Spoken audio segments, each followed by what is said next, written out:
tiene esta connotación la mayoría de ubicaciones dentro de la cultura Paracas. Dentro de ella también nosotros analizamos bueno, en este caso los vestigios de lo que son también las formas funerarias, ¿no? En este caso tenemos aquí pues la forma de nacer, vivir y trascender. Era una tipología, una ideología que tenían los Paracas de la forma de cómo ellos nacían, de cómo ellos vivían y cómo ellos trascendían hacia otro lado, ¿no? Hacia otro mundo. Aquí tenemos pues una imagen de cómo eran los embarazos en ese caso y también los partos, por decirlo de esa forma, e incluso también las preparaciones, ¿no? Cómo se preparaba a un cadáver, ya por decirlo de esa forma, antes de ser llevado a los famosos fardos funerarios, ¿no? Y de esta forma también encontramos pues aquí las famosas para deformaciones craneales, que también la vamos a ver hoy, y en qué tiempo y en qué momento se utilizaban, ¿no? ¿Para qué se utilizaban y en qué ocasiones eran más utilizables, ¿no? Y aquí vemos pues las imágenes en el Museo de Paracas, estamos en el mismo lugar ahorita, Paracas, y analizamos pues también el hecho del trabajo de las famosas trepanaciones craneales, ¿no? Cada uno con su fragmentación, con su uso y con su desarrollo muy, muy relevante. Bien, y si nosotros pasamos a la sala 4, ¿ok? Si nos vamos a la sala 4, ahí también vamos a analizar, vamos a esperar un ratito que cargue, bien, vamos a analizar el hecho de tener las dos formas tipológicas de enterrar, ¿no? Acá están las famosas paracas cavernas, ¿no? De cómo enterraban a los muertos, ¿no? En las famosas paracas cavernas. Y aquí encontramos el cómo es que se edificaban y de qué forma se construían estos famosos cementerios, ¿no? Y cómo estas estaban bien utilizadas, inclusive con algunos adornos, y en los telares, ¿ya? Y en los telares que tenían los paracas, estaba el hecho y el modus vivendi, o sea, el cómo la persona había vivido. Los paracas en la textilería de los famosos fardos, ellos fragmentaban las vivencias del día a día de la persona, algo así como un memorándum, algo así como una reseña histórica de lo que ellos habían vivido, ¿no? Y en este caso a los paracas también se le conoce como los tejedores del desierto, ya que su textilería fue muy, pero muy avanzada para su tiempo, como lo pueden ver aquí, ¿no? Con fragmentaciones en la tela, con los colores, con los diseños que ellos tenían y el uso del algodón de esa época, ¿no? Entonces vemos que en Paracas se utilizaba mucho el uso de lo que es la textilería, y dentro de los cuales una de las prendas textiles más interesantes es esta, ¿no? Aquí encontramos al dios del viento, Paracas. Normalmente está reflexionado, porque recordemos que estar ubicados en el desierto de Paracas es una connotación de viento, ¿no? Entonces, en este caso al hombre, al dios viento de Paracas, lo conocían de esa forma, ¿no? Con una característica única que tenía. Y luego entramos a Paracas Necrópolis, ¿no? Un lugar donde pues los entierros eran de forma más de una ciudadela, como te puedes dar acá cuenta, ¿no? Era más de la forma de una ciudadela que de una forma regular, ¿no? Entonces, si Chavín era un centro religioso, Paracas era un centro que se dedicaba o que tenía muchas creencias en cuanto a la vida después de la muerte, ¿ok? Muchas creencias en cuanto a la forma de sepultura, y es por eso que ellos pues los sepultaban de forma fetal, de la forma en que ellos nacían. Entonces, de esa forma pues hacía connotar, ¿no? La vida en el más allá. Y encontramos aquí los famosos fardos funerarios, ¿no? Que normalmente pues se han encontrado, algunos de esos han sido pues adulterados, porque muchas personas se han tomado ese atrevimiento de poder excavar en estos lugares y poder destruir así lo que es el patrimonio personal o el patrimonio cultural de nuestro hermoso país, ¿no? Pero bien, vamos a lo que nosotros nos cruje el día de hoy, ¿no? Hoy tenemos que analizar la cultura Paracas desde sus inicios hasta la parte final. Cuando hablamos de Paracas, pues estamos hablando de una de las culturas que se ubicó, ¿no? En la península del departamento de Paracas en la ciudad de Pisco, ¿ok? ¿Quién descubrió la cultura Paracas? Lo hizo el señor Julio César Tello en el año 1925. Se va a desarrollar en toda esta península cerca al mar, ¿ok? Cerca al mar, se le dice península a todos los lugares que están habitados cerca al mar, ¿ya? Y sobre todo se van a ubicar muy, muy estratégicamente, por decirlo de esa forma, cerca del río Ica. ¿Ok? El territorio está bañado totalmente por desiertos. Tenemos por un lado los ríos Chincha, Pisco, Ica y el río Grande. Entonces, al estar irrigados por algunos ríos, eso te hace también un lugar potenciable para poder subsistir o para poder vivir, por decirlo de esa manera, ¿no? En el medio geográfico de la cultura Paracas tenemos, pues, es tal como lo vemos. No sé si algunos de ustedes han podido viajar o ha conocido parte de la cultura o ha ido de visita a este lugar. conocer un poco de cómo está desarrollada esta gran cultura, ¿no?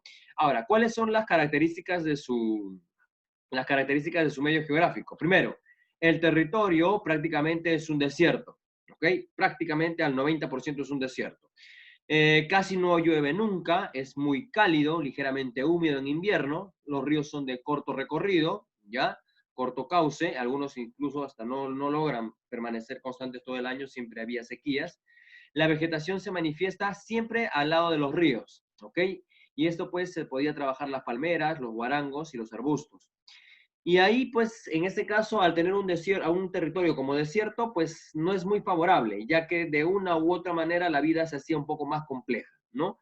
Pero en sí, al estar viviendo en un lugar muy complejo, eso no significaba el desarrollo de su localidad. Entonces, podemos decir que los paracas lograron subsistir en esta región debido al gran manejo de su medio geográfico. ¿Y qué significa la palabra paracas? La palabra paracas significa lluvia de arena, ¿ok? Eso le colocaron en nombre o en conmemoración a que en este lugar, pues, se dan ciertas tormentas o ciertas tormentas de arena, donde, pues, los paracas conocían y fragmentaban y lo conocieron así, ¿no? Entonces, la palabra paracas significa lluvias de arena. Y en este lugar, pues, se debe a los vientos o los fuertes vientos que trasladan, en este caso, las arenas y las dunas y las movilizan constantemente, ¿no? Tú has aprendido en geodinámica que los vientos son los que mueven a los desiertos. Entonces, Paracas viene a ser el nombre de este lugar y el significado de este lugar. Bien, vamos a avanzar un poco más. Ahora, en este caso, la división. Paracas, en este caso sabemos que existió desde el año 700 antes de Cristo y va a durar hasta el año 200 después de Cristo, ¿ok? Ahora, dentro de ese proceso, Paracas se divide en dos, ¿ok? Se divide en Paracas Caverna y se divide en Paracas Necrópolis. Del 700 al 200 antes de Cristo, ¿ya? Existe la Paracas Caverna. Y Paracas Cavernas tenía una influencia. La cultura chavín todavía seguía siendo influenciada, ¿ok? Aún la cultura chavín todavía se manejaba y era conocida. Entonces, Paracas Cavernas ya tenía la influencia de la cultura chavín. La forma, o sea, la forma más descriptiva para saber cómo es que existieron las Paracas Cavernas es por la forma de cómo sepultaban a sus muertos, ¿ok? La forma de cómo ellos sepultaban a los fallecidos. En este caso, las formas de las tumbas parecen formas de botellón, ¿verdad? Tenían una forma de botellón donde ahí albergaban a la mayoría de los feudos, ¿no? Y los colocaban en los famosos fardos funerarios. Y Paracas Necrópolis es el florecimiento de una nueva Paracas, ¿ok? El florecimiento de un nuevo Paracas, donde no tuvo influencia alguna. Y en este caso, pues las tumbas eran colectivas y rectangulares, tal como las puedes ver acá. Aquí ya no se utilizaba mucho el hecho de sepultarlos bajo tierra en forma de un embudo o de una botella, sino que se los colocaba a la intemperie, pero era como un cementerio colectivo, ¿no? Y rectangular. Entonces, ¿cuál es el significado de la palabra necrópolis? La palabra necrópolis viene de algo novedoso, algo nuevo, ¿ok? Una Paracas moderna, por decirlo así. Pero tanto en Paracas Necrópolis como en Paracas Cavernas tiene la influencia del aspecto religioso. ¿Qué significa esto? Que Paracas Caverna, por su naturaleza como tal, y Paracas Necrópolis como su naturaleza normal, siempre van a tener la tendencia a adorar a los muertos, a la creencia en el más allá. Ahora, tanto en Necrópolis como en Cavernas, aún todavía se seguía utilizando los famosos fardos funerarios, ¿ok? Aún todavía se seguía utilizando los famosos fardos funerarios. Bien, vamos a continuar. Ahora, en este caso, los habitantes, ¿no? Los habitantes, que es lo que más nos va a interesar también. Los habitantes de Paracas se dedicaron a dos actividades muy importantes. La primera fue la agricultura, pero profesor, no había muchas aguas, sí. A pesar de vivir en un desierto, ellos se adecuaron al medio, ¿ok? Se adecuaron al medio.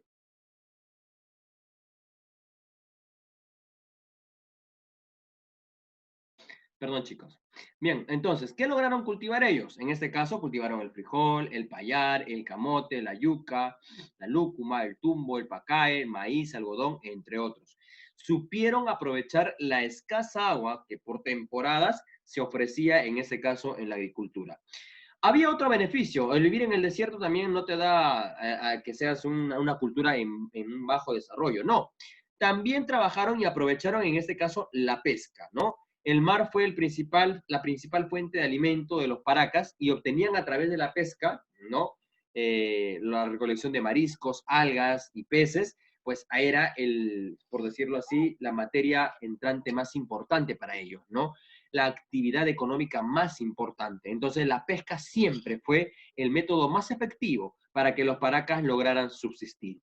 Entonces, ¿realizaron los trueques? Sí, también realizaron los trueques. Los paracas realizaron trueques con otras culturas, en este caso con los chavín, ¿ya?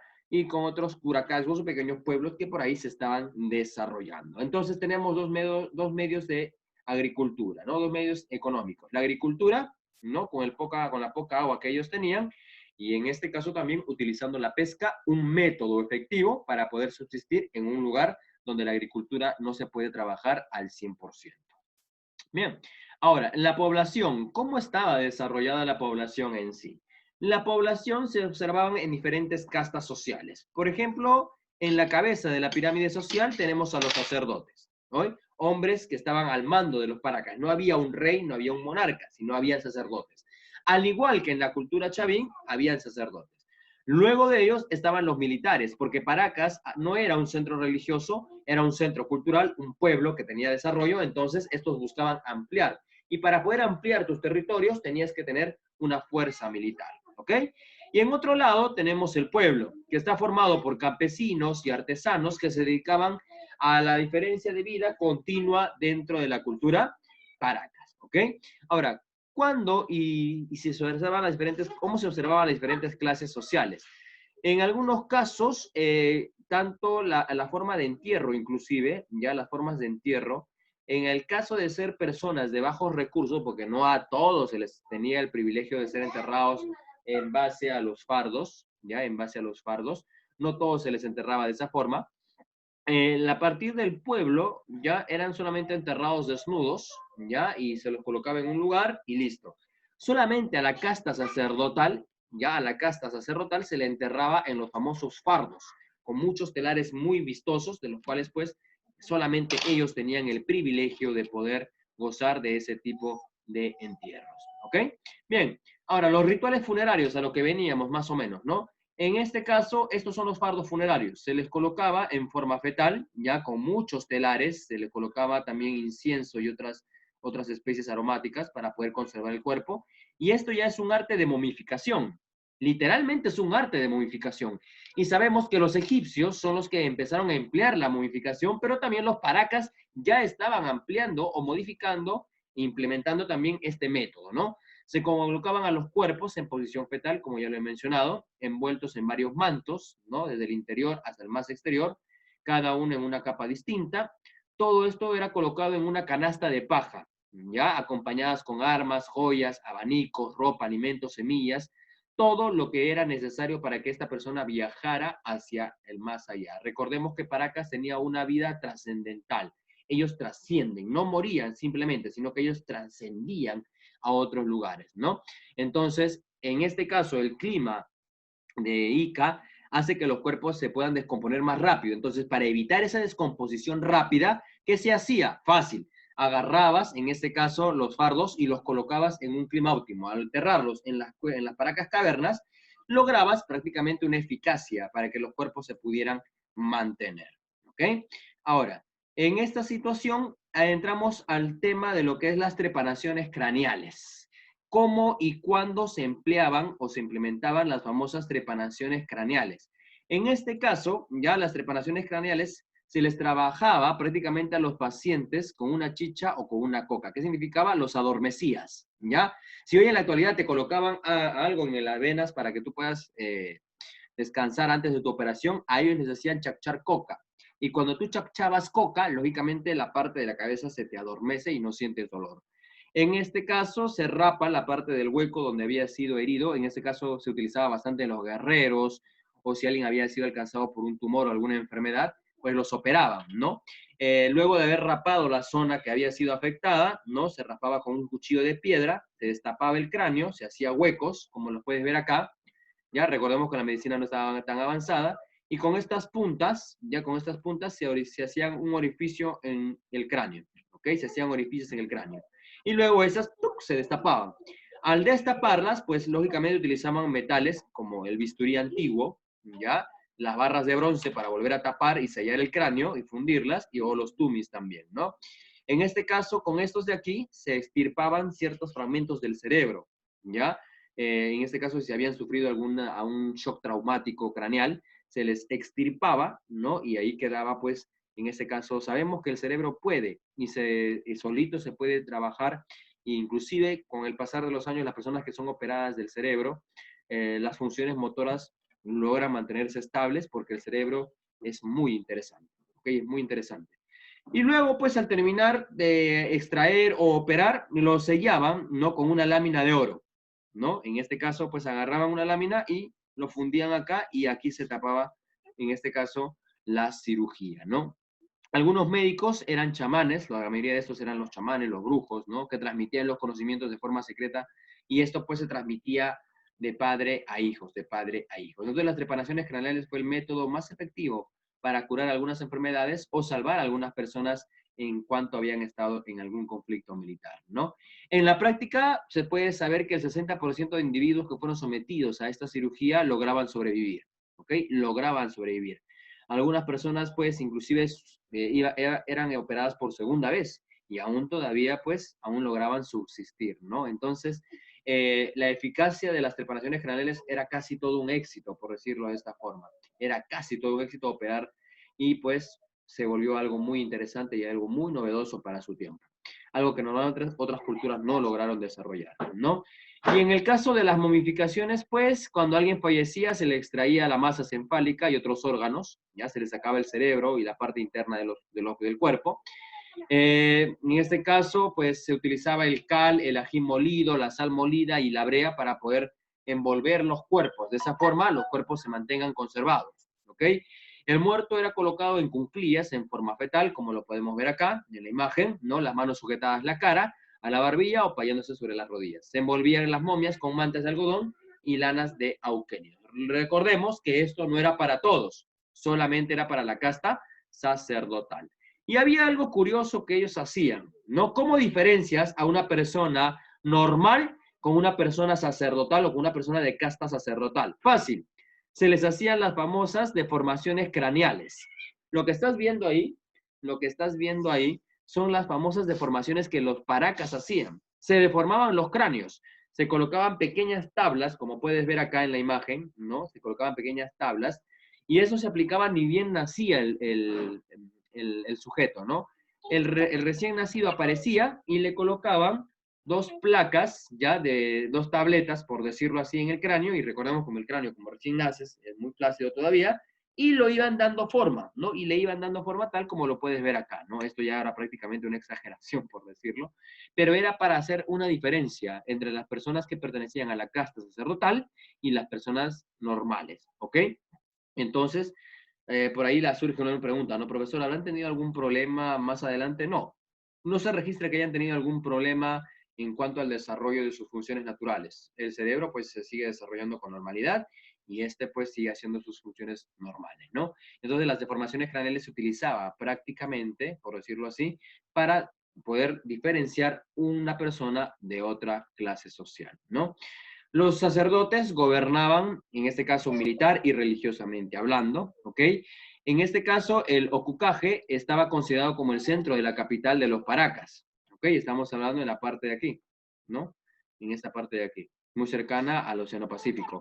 Y la extensión militar, pues podemos decir que Paracas se extendió en ese sector nada más, no logró un alcance mayor, ¿no? Se extendió en toda la parte de lo que es el departamento de Ica y ahí logró subsistir. No llegó a más como la cultura chavín que se logró expander por otros lugares, ¿no? En otras palabras, el pueblo de Paracas mantenía una manera admirable del logro de cómo adaptarse en un medio geográfico muy agreste, ¿ok? En este caso, sabemos y recordamos que Paracas, mientras Paracas Caverna se desarrollaba, la cultura chavín seguía impartiendo su influencia. Paracas logra un gran desarrollo a través de las operaciones craneales y también de las momificaciones. No vamos a encontrar otra cultura que tenga este tipo de trabajos hasta llegar al imperio inca, cuando los incas, solamente en el imperio inca, se podía, por decirlo de esta forma, se podía momificar al Zapa Inca, pero no se momificaba a los demás. Solamente el Zapa Inca era el único autorizado en ser momificado, ¿no? Y por último, Los paracas fueron una de las culturas que se dio más importancia a los restos o a los rituales funerarios. Chavín es conocido por ser el centro teocrático, pero Paracas es conocido por la forma de cómo ellos sepultaban y la influencia y la trascendencia que éstas lograban tener. Bien, entonces de esa forma pues nosotros podemos conocer los grandes aportes, los grandes trabajos que ellos han logrado desarrollar a través de toda su historia. Las deformaciones craneales, el uso de la momificación, las famosas trepanaciones craneales, ¿no? Los fardos funerarios, y de las cuales pues en el año 2012 se logró abrir uno de los fardos que el señor Julio César Tello había encontrado. Y en el Museo de la Nación aquí en Lima se logró develar este bonito fardo, pero de los 64 fardos que tenía la cultura Paracas en un inicio, solamente se tiene vestigio de 22. El resto ha sido exhumado, ha sido vendido al mercado negro, se han llevado a otros lugares, entonces no se logró completar, por decir de esa forma, el estudio esquelético de lo que son los fardos funerarios. Bien, chicos, hasta aquí ha sido pues la clase más o menos de la cultura Paracas y su desarrollo, de cómo ésta ha logrado desarrollarse. ¿Qué nos enseña la cultura Paracas? La cultura Paracas nos enseña que al menos en vivir en un lugar muy agreste, la tecnología y la invención del hombre no tienen límites, ¿no? Y los Paracas te muestran eso, no hay límites para esto. Ellos han logrado vivir en un medio geográfico muy agreste, sin lluvias, a través de la agricultura, con la escasa agricultura, pero empleando de una forma muy efectiva lo que es la pesca.